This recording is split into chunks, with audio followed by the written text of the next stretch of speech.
Assalamu alaikum, brothers and sisters. My name is Hamza Villagomez. I'm a revert Muslim from Ecuador.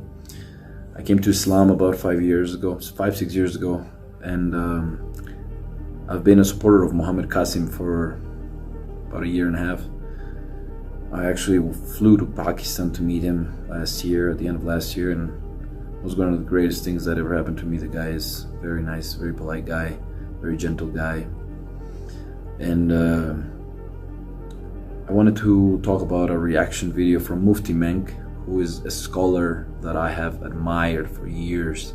Since I basically started learning about Islam, I've admired this man for so long. So I just wanted to send a message to him and to tell you, Mufti Menk, that I am very disappointed in not in the exact words of Islamic hadith or anything, or just your reaction, which was surprising for me, of how angry you got and how unpolite and un-Islamic you acted.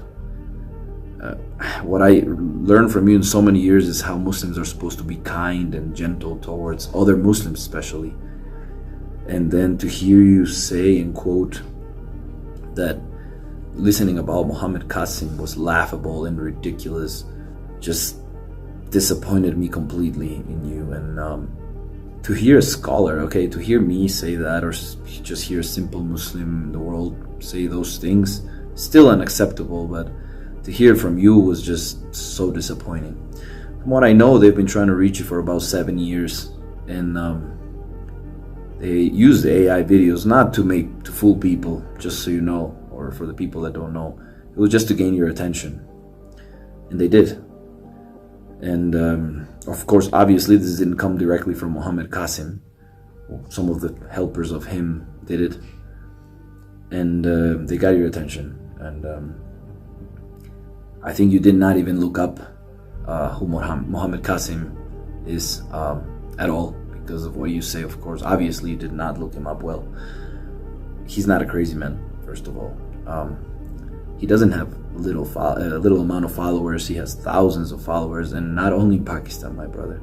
He has followers all over the world, in the US, in the UK, here in Ecuador, Latin America, in Guyana, Indonesia has tons of followers, Malaysia.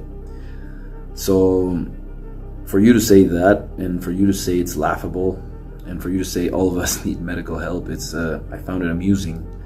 And also very, very disappointing to hear that from you. I thought from all the scholars, you would be one of the scholars that would actually try to look into who Muhammad Qasim is, and to try to find some stuff out about him, maybe. Like I told you, I'm a new Muslim, but I've learned a lot, I've read a lot, and whatever I read, I keep in my head. And this was one of the things that I read that actually shocked me, when you said that the Mahdi will be wise, and the Mahdi will be basically perfect. Yeah, of course, obviously, from what I know, but not after the one night that he's supposed to be rectified, right? He's supposed to be an average Muslim before that. Average, even probably less than average. Not even a very studied Muslim before the night that Allah will rectify him.